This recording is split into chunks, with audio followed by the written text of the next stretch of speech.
Bonsoir à tous, il est 19 h. Bienvenue dans votre journal, voici les titres. Premier ministre, ministre des Finances, Ayman Ben Abdelrahman rassure les Algériens quant à la disponibilité des stocks en quantité suffisante de produits alimentaires. Il rappelle la stratégie de l'État à soutenir les catégories les plus fragiles. Nous l'écouterons dans un instant.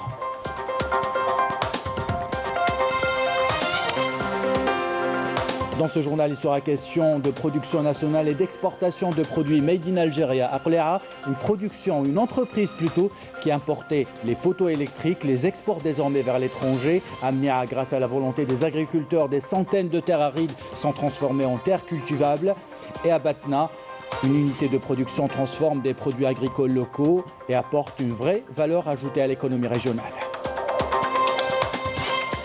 Enfin, nous irons à Tarit pour vous montrer comment les jeunes profitent des destinations sahariennes en cette fin d'année et nous écouterons les vœux des Algériennes et des Algériens pour 2022. Voilà pour les titres. Bienvenue à tous. On entame ce journal par ces déclarations du Premier ministre, ministre des Finances, Ayman Ben Abdelrahman, qui rassure les Algériens quant à la disponibilité des stocks en quantité suffisante de produits alimentaires. Il avertit les spéculateurs. L'État appliquera strictement la loi. Je vous propose de l'écouter.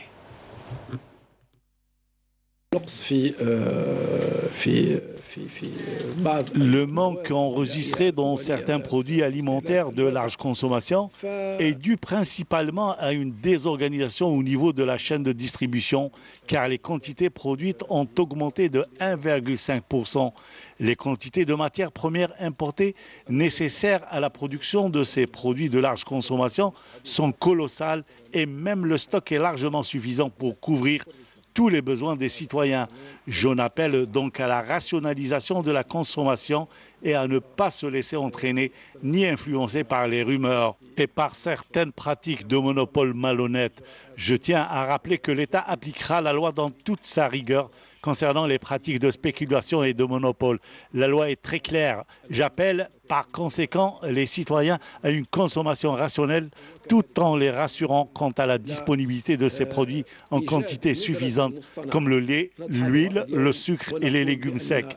Les stocks sont disponibles et les prix restent soutenus par l'État, lequel ne renoncera jamais à ce soutien. Toutes les allégations qui affirment qu'il y a un manque dans certains produits sont fausses et nous tenons à les démentir. Nous éradiquerons la spéculation et le monopole.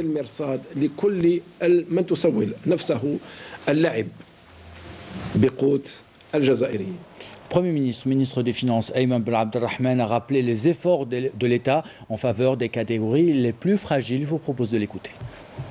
En termes de cohésion sociale, en termes de soutien de l'État aux couches les plus défavorisées, ou bien en termes de soutien de l'État qui a été tout le temps consacré à travers les lois de finances, nous observons aussi que l'État a fait l'effort de maintenir ce soutien et d'aller crescendo en consacrant 17, l'équivalent de 1942 milliards de dinars pour le soutien de l'État.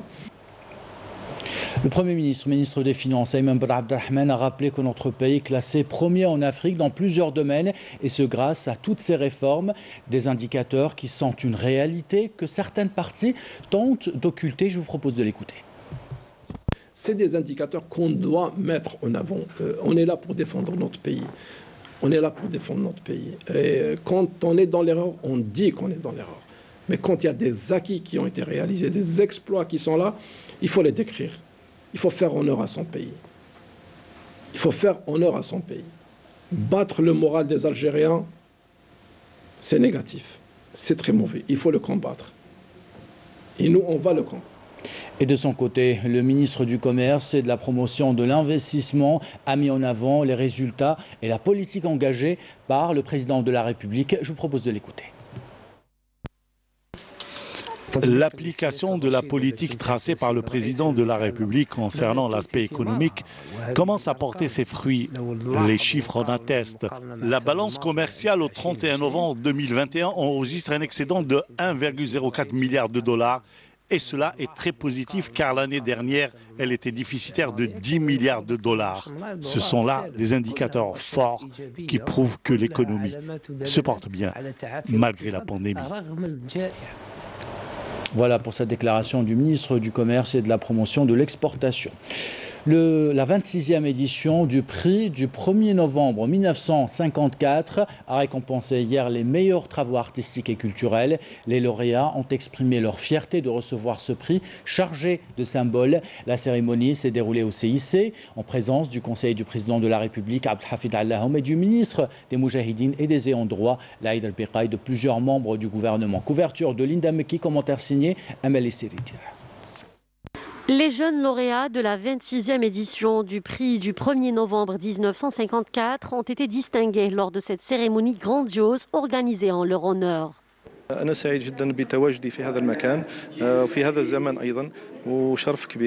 Je suis très content d'assister à cet événement. C'est un grand honneur. Je suis d'ailleurs fier de mon pays.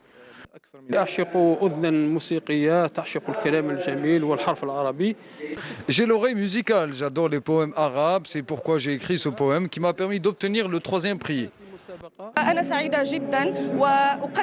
Je suis très contente. Je dédie cette distinction aux gens de ma région, Beni Hdiyen, qui m'ont beaucoup soutenue.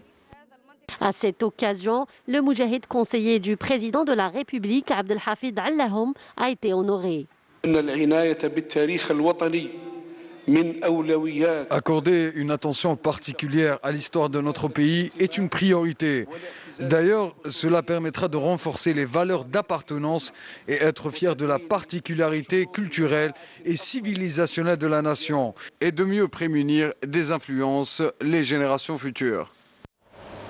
Cette information maintenant, le défunt Cheikh Mohamed Abdallah Belkbir, fils du Cheikh Sidi Mohamed Belkbir, a été inhumé cet après-midi à la mosquée de Cheikh El Hadi Mohamed Belkbir dans sa ville natale d'Adrar, en présence de conseillers du président de la République, du ministre des Moujahidines et des ayants droit, de plusieurs personnalités nationales et de la famille du défunt.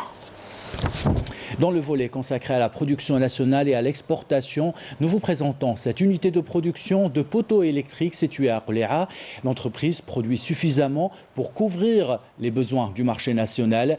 Elle est passée d'une entreprise importatrice à une entreprise exportatrice de produits ou de poteaux électriques. Les détails avec Nesline Ben Saïdi. En quelques années, cette usine de production et de fabrication de mâts d'éclairage public métallique est passée du statut d'importateur à celui d'exportateur. Après avoir acquis l'expérience nécessaire, elle a pu relever le défi grâce à une main-d'œuvre qualifiée et 100% algérienne. Nous avons commencé la production de ces poteaux électriques en 2015, d'autant plus que la matière première est disponible en Algérie, notamment à l'usine de Al-Hajjar. Nous produisons des mâts allant de 3 mètres jusqu'à 12 mètres, voire même 30 mètres. Ce sont des poteaux électriques destinés à l'éclairage des stades, l'éclairage public et celui des ports. Avec une capacité de production de 120 poteaux électriques par jour, répondant aux normes internationales, cette usine a pu créer des emplois stables au profit de 70 employés, en plus d'opportunités de formation. Cela fait 3 ans que je travaille ici en qualité de maintenancier. J'ai bénéficié d'une bonne formation. Je suis chargé du développement et de la conception dans le domaine mécanique. Cette usine nous a donné la chance de faire nos preuves et de développer la production nationale et locale. L'usine Medifose de Qléa constitue un modèle de réussite dans le domaine de production de poteaux électriques. Après avoir réussi à couvrir la demande du marché national, l'usine vise l'exportation de ses produits vers le marché africain et européen. Et voici un autre secteur d'activité appelé à exporter ses produits à l'étranger. Les ingrédients pour les bovins et ovins ne sont plus importés comme avant. Une usine à Constantine produit désormais 30% des besoins nationaux, soit 12 000 tonnes par an. Objectif atteindre 20 000 tonnes par an. Les détails avec Yasmine Missaouti. D'une capacité de production de 12 000 tonnes par an, cette usine spécialisée dans la fabrication de compléments alimentaires destinés aux animaux couvre aujourd'hui 30% des besoins nationaux en la matière. Un défi que Ibrahim a relevé haut la main.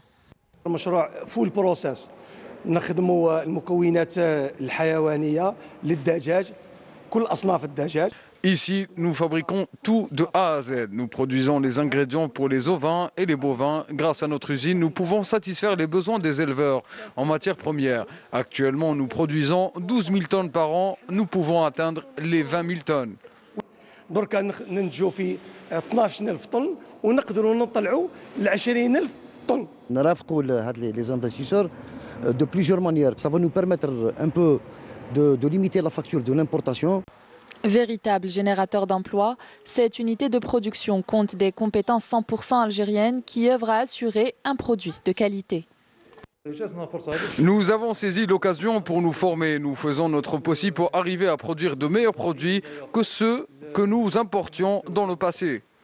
Un secteur prometteur qui contribuera à booster le développement de l'économie nationale. Et parmi ces secteurs appelés à booster l'économie nationale, l'agriculture. Nous allons à Mnia, où des centaines d'hectares, vous allez le voir, de terres arides sont transformées en terres cultivables. Une pomme de terre de qualité est produite grâce notamment à des agriculteurs déterminés et connaisseurs qui ont décidé de transformer leur région en véritable pôle d'investissement agricole. Commentaire de Amélie Siritir. Nous sommes à 800 km au sud d'Alger. El Mnia dispose de milliers d'hectares de terres sahariennes. Dans la région de Hassil Fhel, ces terres arides ont été transformées en exploitation agricole en plein désert.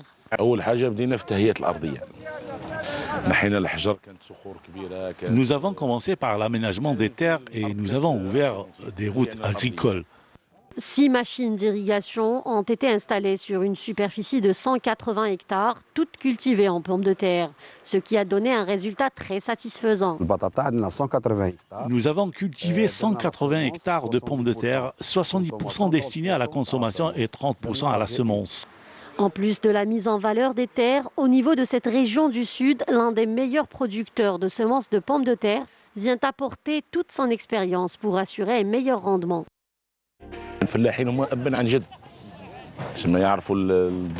Les agriculteurs qui sont là sont tous connaisseurs. Ils ont fait l'expérience et cela a marché. Il y a environ 200 ouvriers venus de différentes régions du pays, tous déterminés. En plus des efforts de ces agriculteurs, le gouvernement a veillé à fournir les moyens de base pour la mise en valeur de ces terres, afin d'assurer un produit de qualité qui peut être éligible à l'exportation. C'est un véritable défi et nous sommes en train de faire de notre mieux pour développer notre production et présenter une bonne qualité. Notre objectif, c'est de passer à l'exportation le plus tôt possible. En effet, les potentialités agricoles d'El Mnia offrent des perspectives prometteuses pour que ce produit soit commercialisé au niveau des marchés internationaux. Une partie de ces produits est désormais transformée en Algérie. Avec une vraie valeur ajoutée pour l'économie régionale et nationale, l'usine de Batna se positionne sur le marché national grâce à ses produits finis et veut désormais conquérir des marchés internationaux grâce à des produits semi-finis. Les détails avec Nessim Ben Saïti. Avec une capacité de production de 100 tonnes par jour et une main-d'œuvre algérienne qualifiée, l'industrie de transformation des produits agricoles dans cette unité de production a pu en quelques années s'imposer sur le marché national à travers la qualité de ses produits. Produits semi-finis. En ce qui concerne les produits semi-finis, l'entreprise vise à atteindre le marché national et le marché africain. Pour les produits finis, nous visons le marché mondial. Cette usine emploie actuellement 60 personnes et compte bien élargir ses activités en ouvrant d'autres postes pour atteindre 200 employés.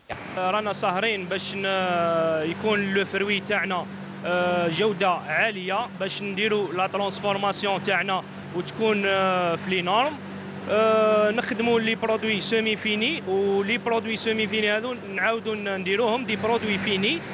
Un investissement prometteur qui, au bout de quelques années, a réussi à couvrir les besoins du marché national et vise à présent le marché africain, notamment après l'ouverture du poste frontalier vers la Mauritanie.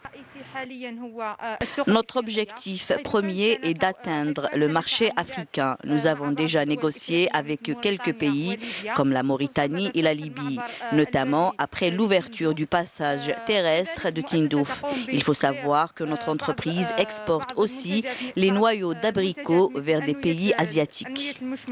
Cette industrie constitue un véritable exemple de réussite pour les petites et moyennes entreprises spécialisées dans le domaine de l'industrie de transformation visant à booster l'économie nationale.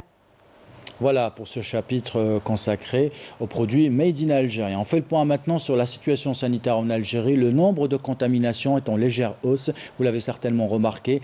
395 nouveaux cas ont été confirmés aujourd'hui. Ces dernières 24 heures, selon le ministère de la Santé, 230 guérisons et 5 décès à déplorer, toujours selon un communiqué du ministère de la Santé. Et si vous comptez prendre l'avion, vous êtes obligé de vous munir de votre test négatif. À l'aéroport de Constantine, Mohamed Boudief, une équipe médicale est à pied d'œuvre pour tester les voyageurs. Elle peut tester jusqu'à 50 personnes toutes les 10 minutes. Les détails avec Yasmine Messaoudi. Toutes les dispositions recommandées en cette conjoncture sanitaire exceptionnelle sont prises à l'aéroport Mohamed Boudief. Une cellule est mobilisée pour veiller au strict respect de toutes les mesures préventives. Je trouve que c'est une bonne procédure, c'est très rapide, on n'a pas perdu de temps, il y a beaucoup de personnel, il y a beaucoup d'endroits où on peut faire les tests et ça se passe très bien. Il n'y a pas de contrôle qui m'a contrôle là. Il présenter un certificat au foot. صح لنا تعاود نوتر اكزامان تسمى حاجه مليحه نقول لك صح باش نحفظوا بلادنا من هذا الابيديمي هذه. دي فوا يجيو لو تيست نيجاتيف نطيحوا فيهم حنا بوزيتيف. صارت لنا plusieurs fois. لقينا 4 cas ça fait une semaine. Et pour assurer la distanciation sociale entre les passagers à bord de l'avion et à la sortie, un marquage au sol et des caméras thermiques ont été installés, également pour détecter les personnes qui présentent des symptômes. Nous avons mobilisé une équipe médicale qui permet de tester 50 passagers en espace de 10 minutes seulement. L'augmentation du nombre de vols a poussé la direction de l'aéroport à réaménager certaines parties du tarmac. On a aménagé une superficie de plus de 9000 mètres. Nous avons aménagé également un espace pour faciliter le transport des bagages et un autre consacré aux petits avions. Les vols intérieurs de et vers l'aéroport international Mohamed Boudief de Constantine ont repris avec une programmation de 34 dessertes domestiques par semaine. Et la prudence reste de mise, bien sûr. Beaucoup d'entre vous ont décidé de passer leurs vacances de fin d'année dans le Grand Sud. Tarit attire de plus en plus de touristes locaux. Le programme est riche, balades dans les dunes, visites des sites archéologiques, mais également achat de souvenirs, des images commentées par Raouf Hamouche. Le sud algérien fascine toujours. Beaucoup d'Algériens ont choisi le désert pour le passage à l'an 2022. Nous sommes à Tarit, une destination prisée par les touristes en cette fin d'année. C'est loin des nuisances urbaines que ces touristes ont choisi de séjourner. Je suis venu de Sétif. Cela fait 2 jours que je suis ici. Tarit est vraiment magnifique. Je conseille à tout le monde de la visiter. Je viens de Koléa. Je ne m'attendais vraiment pas à une telle beauté. Le lieu est féerique. Il y a beaucoup de touristes. Après une balade sur les dunes et une visite des endroits historiques et des gravures rupestres, place aux achats de souvenirs propres à la région. C'est une excellente découverte. Tarit est une région magnifique. Nous avons fait un voyage dans le temps en découvrant ces gravures rupestres. C'est la première fois que je me déplace ici. Je suis émerveillé par la beauté de cet endroit. C'est magnifique. J'espère que tout le monde aura l'occasion de découvrir. À l'occasion du Nouvel An, je souhaite une très bonne année à tous les Algériens. Reposante, accueillante, Tarit demeure une véritable carte postale gravée à jamais dans la mémoire de ses visiteurs, préférant débuter une nouvelle année dans le Grand Sud. Et pour ceux qui n'ont pas eu la chance d'aller dans le Grand Sud algérien, ils espèrent passer une meilleure année que celle qui vient de s'achever. Nous célébrons dans quelques heures le passage à la nouvelle année 2022. Raouf Hamouche est allé à la promenade des Sablettes pour recueillir le témoignage des promeneurs. Regardez.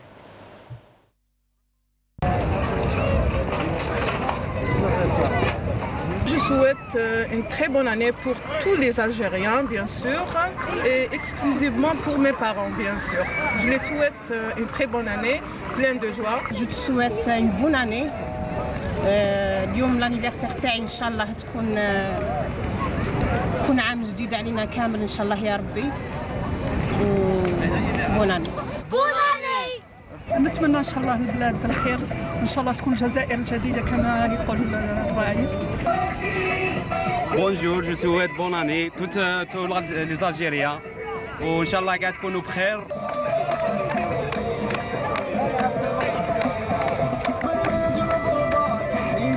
J'espère bien que notre pays dépasse cette crise sanitaire. La première des choses, c'est souhaiter à tous les Algériens beaucoup de santé, parce que c'est la chose la plus importante qu'on a dans la vie. Et par la suite, je souhaite beaucoup de réussite dans le domaine économique et que tous les Algériens soient heureux. Et voilà, qu'on continue à s'aimer en tant qu'Algériens, d'aimer notre pays. Voilà, donc c'est le plus important. Très bien, vous êtes venu avec qui Je viens avec ma femme passer quelques jours en vacances pour voir ma famille. Oui. Je suis très content après une période d'absence de 2 ans. Et voilà, donc je viens à ce pays que j'aime tellement. Voilà, ma femme qui vient de Bologne, on habite en Espagne. Donc voilà, je vous la passe pour vous souhaiter une bonne année. Voilà. Hola, witam wszystkich serdecznie, wszystkich Algierczyków. Jestem bardzo zadowolona, że jestem tutaj i życzę Wam szczęśliwego nowego roku!